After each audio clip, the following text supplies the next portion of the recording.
অভিনেত্রী তানিন সুভা এক সপ্তাহের বেশি হলো লাইফ সাপোর্টে আছেন। দিন দুয়েক আগে তাকে ক্লিনিক্যালি ডেথ ঘোষণা করেন চিকিৎসকেরা। এর আগে 19 মে নিজের ফেসবুকে একটি পোস্ট করেন তানিন সুভা। সেখানে তিনি উল্লেখ করেন যে তাকে কেউ ব্ল্যাক ম্যাজিক করেছে, যে কারণে প্রায় 4 মাস ধরে প্রায় সময়ই তিনি অসুস্থ। প্রথমে আফতাবনগরের বাসার কাছের একটি ক্লিনিকে নিয়ে যাওয়া হয় তাকে। প্রাথমিক চিকিৎসা শেষে বাসায় ফেরত এলেও বিকালের দিকে আবার অসুস্থতা বাড়ে। তখন তাকে বনশ্রীর একটি হাসপাতালে ভর্তি করা হয়। পরে অবস্থার অবনতি হলে চিকিৎসকেরা উন্নত চিকিৎসার পরামর্শ দেন। মৃত্যুবরণ করার পূর্বে তার ফেসবুকে তিনি একটি স্ট্যাটাস দিয়েছিলেন যে তিনি ধারণা করছিলেন, তিনি আশঙ্কা করেছিলেন যে কেউ হয়তো তাকে ব্ল্যাক ম্যাজিক বা কালো জাদু করেছে। আসলে কালো জাদুর মাধ্যমে কি কখনো মানুষ মানুষকে হত্যা করতে পারে কিনা, বা এর প্রভাবের কারণে মানুষ অসুস্থ হয়ে মৃত্যুর দরজায় যেতে পারে কিনা, এই বিষয়টি কিন্তু ভাববার বিষয়। আমাদের বর্তমান প্রেক্ষাপটে বিশেষ করে ফিতনার জামানায় ব্ল্যাক ম্যাজিক মারাত্মকভাবে ছড়িয়ে পড়েছে। নবী সাল্লাল্লাহু আলাইহি ওয়াসাল্লাম তার 23 বছর নবীয়তির জিন্দিগির একটি বছর কিন্তু কালো জাদুতে কেটেছে, যার ফলশ্রুতিতে আল্লাহ সুবহানাহু ওয়া তাআলা মাওয়াজাতাইন 2টি সূরা নাজিল করেছিলেন, কুল আউযু বিরাব্বিল ফালাক এবং কুল আউযু বিরাব্বিন নাস। আমরা তেলাওয়াত করি, আল্লাহ আমাকে রক্ষা করো গিটদানকারিণী ফুকদানকারিণী মহিলাদের কাছ থেকে। তার মানে কালো জাদু একজন মহিলার মাধ্যমে হয়েছিল। নবী সাল্লাল্লাহু আলাইহি ওয়াসাল্লাম সেখান থেকে উদ্ধার পেয়েছিলেন। তো আমি যে বিষয়টা নিয়ে আসলে সামনে আলোকপাত করব সেটি হলো এই যে একজন অভিনেত্রী তিনি মৃত্যুবরণ করলেন এবং তিনি যে আশঙ্কা করলেন, এটা কি হতে পারে? আপনারা শুনলেন যে কালো জাদু মারাত্মক আকার, রাসূল সাল্লাল্লাহু আলাইহি ওয়াসাল্লামকে জাদু করা হয়েছিল। এখন কালো জাদুর পরিণতি বা ভয়াবহতাটা কেমন হতে পারে? আল্লাহ সূরা বাকারার 102 নম্বর আয়াতে সুস্পষ্ট তিনি ব্যক্ত করেছেন যে শয়তানের কাজ হলো মানুষকে জাদুবিদ্যা শিক্ষা দেওয়া। যেমন আল্লাহ বলেছেন, ওয়ালাকিন্নাশ শায়াতিনা কাফারু ইউআল্লিমুনান নাসাস সিহর, শয়তান মানুষকে জাদুবিদ্যা শিক্ষা দিত। তো কালো জাদু বা ব্ল্যাক ম্যাজিক এটা মারাত্মক আকার ধারণ করতে পারে। যেমন নবী সাল্লাল্লাহু আলাইহি ওয়াসাল্লাম বদনজরের ক্ষেত্রে বলেছেন, আল আইনু বিল হাক্কুন, মানুষের বদনজর সত্য। একটা জীবিত মানুষকে কবরের মধ্যে, একটা জীবিত ওটকে চুলার মধ্যে পুড়িয়ে দিতে পারে এইরকম বদনজর। তো বদনজর তো মানুষের মধ্য থেকে হতে পারে, জিনের মধ্য থেকে হতে পারে। তো কালো জাদুর বিভিন্ন প্রকার আছে। আমরা হয়তো এটাকে সাধারণ মনে করি এবং অনেকেই মনে করি যে এই ধরনের প্যারানরমাল সমস্যা কিন্তু আমাদের অনেকেই আছে। আমাদের অনেক ডাক্তার, অনেক নার্স, অনেক চিকিৎসক তারাও পর্যন্ত কিন্তু এইসব বিষয়কে অস্বীকার করে, বিজ্ঞানের ধোঁয়া তুলে মানুষকে এইসব বিষয় থেকে ফিরিয়ে তুলে। পক্ষান্তরে বাংলাদেশ সহ পৃথিবীতে এমন কিছু মানুষ রয়েছে যারা আসলে ডাকিনী, পেতাত্তা এবং কি জিন এবং কি ইফরিত ইত্যাদির পূজা অর্চনা করে থাকে। শয়তান এই ধরনের জাদু সংগঠিত করে থাকে। আল্লাহ তাআলা ওয়াদা করেছেন কোরআন কারিমে কালো জাদু সম্পর্কে। তিনি বলেছেন, ফালাম্মা আলকাউ ক্বালা মূসা মা জিতুম বিহি সিহর ইন্নাল্লাহা সাইয়্যুবতিলুহু। সূরা ইউনূসের 89 নম্বর আয়াত, সূরা আল আরাফের 121-122 নম্বর আয়াত, ও আওহাইনা ইলা মূসা আন আলক আসাকা ফাইদা হিয়া তালকাব। এছাড়া সূরা তাহাতে আল্লাহ বলেছেন, ইন্নামা সানাউ কাইদু সাহির ওয়ালা ইফলিহু সাহির হাইথু আতা। আল্লাহ বলেছেন জাদুকররা কখনো সফলকাম হতে পারবে না। তার মানে এই আয়াতগুলো থেকে প্রমাণ হয় যে মানুষকে জাদু করা সম্ভব। এখন জাদু কি কি প্রকার হতে পারে আমার বিস্তারিত আলোচনা আমার এই চ্যানেলে আপনি পেয়ে যাবেন। তারপরও ইনশর্টে আমি বলে দিচ্ছি, এক প্রকার জাদুকে বলা হয় আসসেহের তাফরিকম বাইনা জাওজাইন, স্বামী স্ত্রীর বিচ্ছেদের জাদু। এক প্রকার জাদুকে বলা হয় আসসেহের লিল তাতিল, মানুষের বাধাগ্রস্ত করে দেওয়ার জাদু, পড়ালেখায় বাধা, সুস্থতায় বাধাগ্রস্ত করে দেওয়ার জাদু। আরেক প্রকার জাদু হয় আসসেহের ফিল বাদান, অর্থাৎ শরীরের মধ্যে রোগ সৃষ্টি করে দেওয়ার জাদু।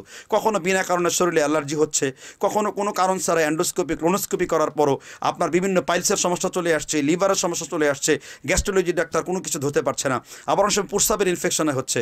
আরেক প্রকার জাদু আছে আসসেহেরেল মারসুস, রক্ত দিয়ে ছেটা জাদু, বিদ্যাম, রক্তের মাধ্যমে জাদু ছেটা হয়। আপনি ঘুমিয়ে রয়েছেন, দুষ্ট জিন আপনাকে রক্তের ছিটা দিয়েছে। আপনি যে বাড়িতে থাকেন সেখানে রক্তের ছিটা দেওয়া হয়েছে, আপনি যে জামা পরেন সেখানে রক্তের ছিটা দেওয়া হয়েছে। এই ধরনের জাদুকে সেহেরুল মারসুস বলা হয়। আরেক প্রকার জাদু রয়েছে আপনার সেহেরুল মালবুস, যেটা মানুষের পোশাক পরিচ্ছদকে কেটে নিয়ে জাদু করা হয়। আপনি ব্যবহৃত জামা কাপড় কেটে সে জাদু করলাম, ভয়ঙ্কর জাদু। আরেক প্রকার জাদুকে বলা হয় আসসেহেরুল মাদফুন, কবরের মধ্যে পুঁতে দেওয়া জাদুকে।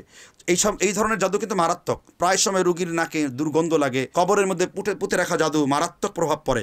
বিশেষ করে মাগরিবের পর অস্বস্তিকর ব্যথা শুরু হয়, বাড়ির মধ্যে ইঁদুর এবং তেলাপোকার মারাত্মক উপদ্রব বাড়তে পারে। আরেক প্রকার জাদুকে বলা হয় আপনার যে সমস্ত জাদুগুলোকে সাধারণত সেহের জাবালিল আওয়া, অনেক দূরের পাহাড়ের মধ্যে জাদু রাখা আছে। সেহের বিল হুত, মাছের মধ্যে ভরা জাদু আছে। আমরা অনেকেই জানি বুডু ব্ল্যাক ম্যাজিক লিখলে আপনার ইউটিউবে, ফেসবুকে অসংখ্য এরকম ভিডিও কন্টেন্ট আপনি পেয়ে যাবেন যে বুডু ব্ল্যাক ম্যাজিক, ওই জিনটা ওই জাদুর পুতুলটা হাঁটতেছে, মানুষ এটাকে সত্যতা মনে করছে। তো এগুলো সবই জাদুর এবং জাদুকরের মাধ্যমে করা হয়ে থাকে।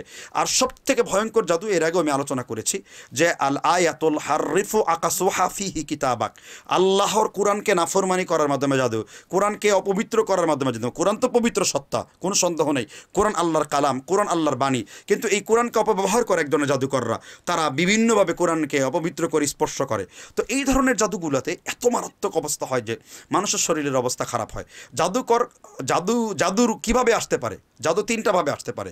এক, পৈতৃক সূত্রে প্রাপ্ত জাদু, এটাকে সেহরুল ওয়ারাসা বলা হয়। দাদা পেয়েছেন, বাবা পেয়েছেন, যেমন কারো ডায়াবেটিস থাকলে সন্তানের আসতে পারে, কারো কিডনি প্রবলেম থাকলে সন্তানের আসতে পারে, এগুলো পৈতৃক সূত্রে প্রাপ্ত জাদু। আর বাংলাদেশের 99% জাদুগুলো হয় সাধারণত মানুষ তার গোপন স্বার্থ সিদ্ধির জন্য জাদুকরের কাছে গমন করে, জাদুকরের কাছে মোটা অঙ্কের টাকা ডিমান্ড করে। তখন জাদুকর তার বাবার নাম, মায়ের নাম জিজ্ঞেস করে, তখন জাদুকর বিভিন্ন সংখ্যায় আঁকিবুকি করে, তখন জাদুকর বিভিন্ন মূর্তির মাটি, কবরস্থানের মাটি, মৃত মানুষের হাড় হাড্ডি অথবা পশুর কোনো জন্তুর চামড়া অথবা ওই ব্যক্তির ব্যবহৃত চুল আনতে বলে, ছবি আনতে বলে। তখন কবিরাজরা তাদের বিভিন্ন তন্ত্রমন্ত্র শয়তানের সাধনা করে এবং তাদের মধ্যে পালিত জিন থাকে, এই জিনগুলো মানুষের পিছনে লেলিয়ে দেয়। কখনো কখনো তাকে ছিটিয়ে দেওয়া জাদু করে দেয়, কখনো কখনো পেটের মধ্যে জাদুর খাদেম জিন ভরে রাখে শয়তানরা, সেই জিন শুধু পেটের মধ্যে সমস্যা সৃষ্টি করে, পেট হয় জিনদের জন্য আটলান্টিক মহাসাগর।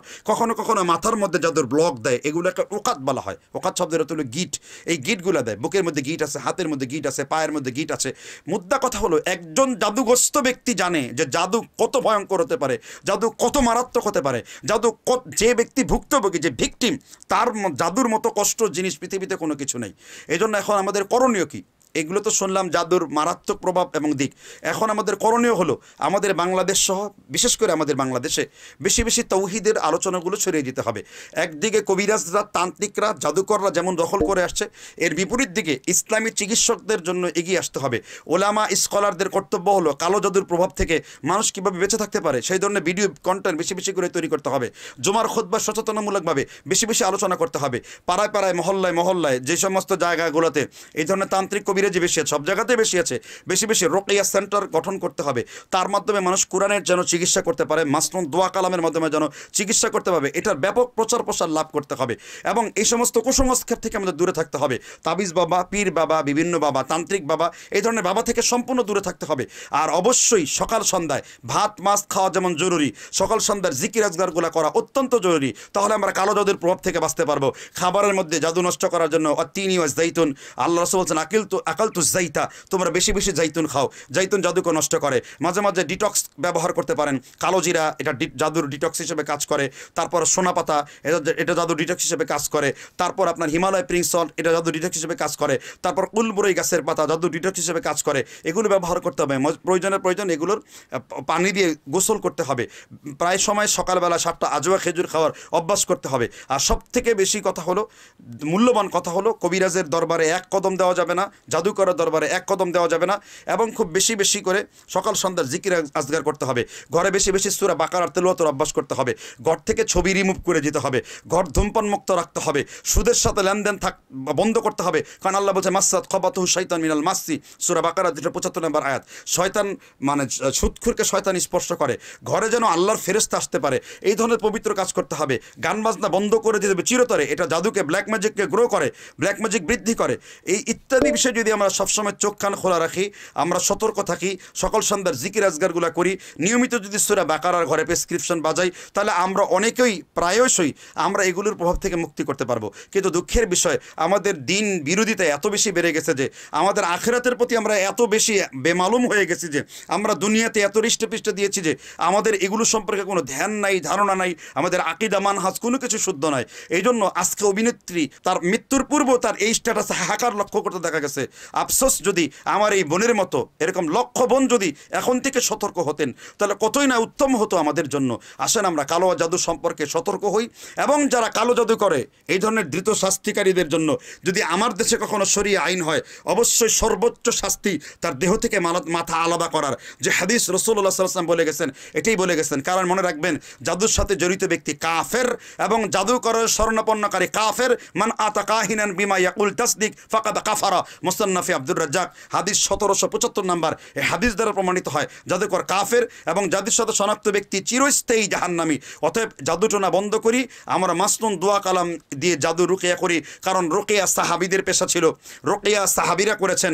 আল্লাহর নবী মুহাম্মদ রাসূলুল্লাহ একজন মহিলার রুকিয়া করেছেন, ফাকালা ফাখরুজ মিনহা ফাইন্নাকা রাজিম বলে একজন মহিলাকে রুকিয়া করার পর শয়তান তার শরীর থেকে বের হয়ে গেল। মনে রাখবেন, রুকিয়া বলা হয় কোরআন সুন্নাহর নির্ণীত বর্ণিত আয়াত এবং হাদিসের দোয়া দ্বারা আল্লাহর আশ্রয়ের মাধ্যমে ঝাড়ফুঁক করা। রুকিয়া বলা হয় হিজামা করা, রুকিয়া বলা হয় সকাল সন্ধ্যার জিকির আজগার করা, রুকিয়া বলা হয় কারো চিকিৎসকের কাছে কোরআন হাদিসের রুকিয়া করে নেওয়া, নিজেও সেলফ রুকিয়া করা, এগুলোকে রুকিয়া বলা হয়। মুদ্রা কথা, রুকিয়া একটি পবিত্র জিনিস, রুকিয়া একটি বৈধ জিনিস, রুকিয়া একটি শরীয়তে সিদ্ধ জিনিস, যা কখনো সুন্নত দ্বারা কখনো মুস্তাহাব দ্বারা প্রমাণিত। আল্লাহ সুবহানাহু ওয়া তাআলা আমাদের কালো জাদুর প্রভাব থেকে রক্ষা করুন, আমাদের ঘরে ঘরে তৌহিদের দুর্গ তৈরি করার তৌফিক দান করুন। আজ এই পর্যন্তই। আসসালামু আলাইকুম ওয়া রাহমাতুল্লাহি ওয়া বারাকাতুহু।